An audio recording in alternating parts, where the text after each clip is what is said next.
Mulai 21 Januari sampai 20 Maret 2025, DPR RI memasuki masa sidang kedua tahun persidangan 2024-2025.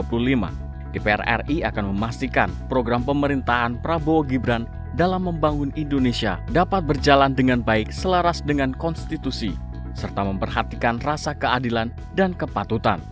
Ketua DPR RI Dr. Honoris Causa Puan Maharani menyampaikan, ada 17 poin yang akan ditindaklanjuti alat kelengkapan Dewan di DPR RI didasarkan pada yang berkembang di masyarakat.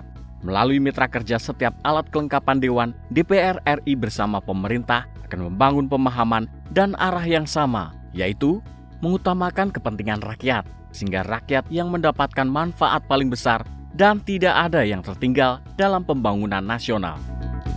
Tahun 2025 merupakan tahun pertama APBN pemerintahan Presiden Prabowo yang mana ada berbagai kebijakan strategis yang membutuhkan penyesuaian kebijakan fiskal. DPR RI akan selalu mencermati pelaksanaan APBN 2025 berjalan baik, meningkatkan kualitas hidup rakyat sesuai kemampuan keuangan negara, dan memenuhi prinsip-prinsip tata kelola keuangan negara yang transparan dan akuntabel. Di tengah ketidakpastian geopolitik dan geoekonomi global, pemerintah diharapkan mampu mengantisipasi potensi resiko yang mengancam ketahanan keuangan negara dan fiskal. Belanja pemerintah harus semakin efektif dan efisien. Terbangunnya iklim usaha yang ramah pada investor melalui kepastian hukum dan kemudahan birokrasi. Di tahun 2025, DPR RI akan menjalankan fungsi legislasi yang mengacu pada prolegnas prioritas tahun 2025. DPR RI juga akan terus membangun hubungan kerjasama antar parlemen. DPR RI dan pemerintah harus dapat merespon secara cepat berbagai permasalahan yang dihadapi rakyat.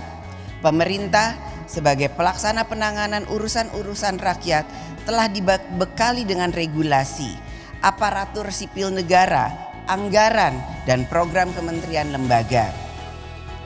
Oleh karena itu, menjadi fungsi pengawasan DPR RI untuk memastikan kinerja regulasi, aparatur sipil negara, kelembagaan, program, serta pengelolaan anggaran harus dapat berjalan efektif, tepat sasaran, dan tepat manfaat dalam menangani urusan rakyat.